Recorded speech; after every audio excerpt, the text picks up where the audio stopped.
ಅಮಿತ್ ಶಾ ಮುಂದೆ ಜೆಡಿಎಸ್ ಪ್ರತಿನಿಧಿಸ್ತಾ ಇರುವಂತಹ ಅಥವಾ ಅಭ್ಯರ್ಥಿಗಳು ಕಂಟೆಸ್ಟ್ ಮಾಡ್ತಾ ಇರುವ 3 ಕ್ಷೇತ್ರಗಳ ಟ್ರೆಂಡ್ ರಿಪೋರ್ಟ್ ಕಾರ್ಡ್ ಅನ್ನು ಕೊಡುವಂತಹ ಕೆಲಸವನ್ನ ಮಾಜಿ ಮುಖ್ಯಮಂತ್ರಿ ಎಚ್ ಡಿ ಕುಮಾರಸ್ವಾಮಿ ಅವರು ಮಾಡಿದ್ದಾರೆ. 3 ಕ್ಷೇತ್ರಗಳಲ್ಲಿ 2 ಕ್ಷೇತ್ರದಲ್ಲಿ ಸಹಕಾರ ಸಿಗ್ತಾ ಇದೆ, ಓಕೆ ಅನ್ನೋ ಪರಿಸ್ಥಿತಿ ಇದೆ. ಆದ್ರೆ ಒಂದು ಕ್ಷೇತ್ರದಲ್ಲಿ ಮಾತ್ರ ಪ್ರಾಬ್ಲಮ್ ಕಾಣಿಸ್ತಾ ಇದೆ. ಈ ಪ್ರಾಬ್ಲಮ್ ಡಿಟೆಕ್ಟ್ ಆಗಿದೆ, ನಿಮ್ಮವರ ಸಹಕಾರ ಇಲ್ಲ ಅಂತ ಹೇಳಿದ್ದಾರಂತೆ. ಹಾಸನ ಬಿಜೆಪಿ ನಾಯಕರ ರೆಬಲ್ ನಡೆ ಬಗ್ಗೆ ಅಮಿತ್ ಶಾ ಗಮನಕ್ಕೆ ತರೋ ಕೆಲಸವನ್ನು ಮಾಡಿದ್ದಾರೆ ಕುಮಾರಸ್ವಾಮಿ ಅವರು. ಮಾಜಿ ಶಾಸಕ ಪ್ರೀತಂ ಗೌಡ ಸೇರಿ ಹಲವು ನಾಯಕರು ರೆಬಲ್ ಆಗಿದ್ದಾರೆ. ಬಂಡಾಯ ಸಾರುವ ಮೂಲಕ ಮೈತ್ರಿ ವಿರುದ್ಧ ನಡೆದುಕೊಳ್ತಾ ಇದ್ದಾರೆ.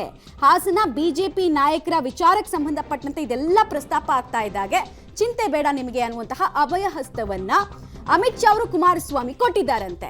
ಚಿಂತೆ ಬೇಡ ಅಂತ ಹೇಳಿದ್ದಾರೆ ಸರಿ, ರಿಪೇರಿ ಕೆಲಸ ಹೆಂಗಾಗುತ್ತೆ ಬಿಜೆಪಿ ಕಡೆಯಿಂದ ಅನ್ನೋದು ಪ್ರಶ್ನೆ.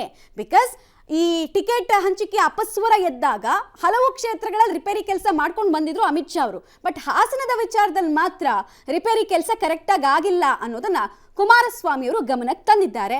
ಆದರೂ ಅಭಯ ಹಸ್ತವನ್ನು ಕೊಟ್ಟಿದ್ದಾರೆ. ಬಟ್ ಸ್ಟಿಲ್ ವರಿಂಗ್ ಫ್ಯಾಕ್ಟರ್ ಏನು ಅಂದ್ರೆ, ಮೊದಲ ಹಂತದಲ್ಲೇ ಚುನಾವಣೆಯನ್ನ ನೋಡುವಂತಹ ಕ್ಷೇತ್ರ ಹಾಸನ. ಸೊ ಬಾಕಿ ಇರೋದೇ 23 ದಿನ.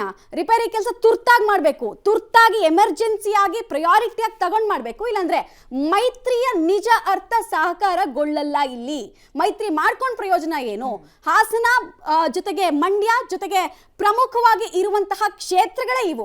ಮಂಡ್ಯದಲ್ಲಿ ಪ್ರಾಬ್ಲಮ್ ಸಾಲ್ವ್ ಮಾಡೋ ಹಂತಕ್ಕೆ ಪ್ರಾಮಾಣಿಕ ಪ್ರಯತ್ನ ಆಗಿದೆ. ಬಟ್ ಹಾಸನದಲ್ಲಿ ಯಾಕಿಲ್ಲ ಆ ಥರದ ವಿಚಾರ ಅನ್ನೋದು ಈಗ ಚರ್ಚೆ ಆಗ್ತಾ ಇರುವಂತಹ ವಿಚಾರ. ಬಟ್ ಇದಕ್ಕೆ ಅಭಯ ಹಸ್ತವನ್ನು ಕೊಟ್ಟಿದ್ದಾರಂತೆ. ಇದು ಎಷ್ಟು ಮಟ್ಟಿಗೆ ಸಾಕಾರ ಆಗುತ್ತೆ ಅನ್ನೋದು ಪ್ರಶ್ನೆ.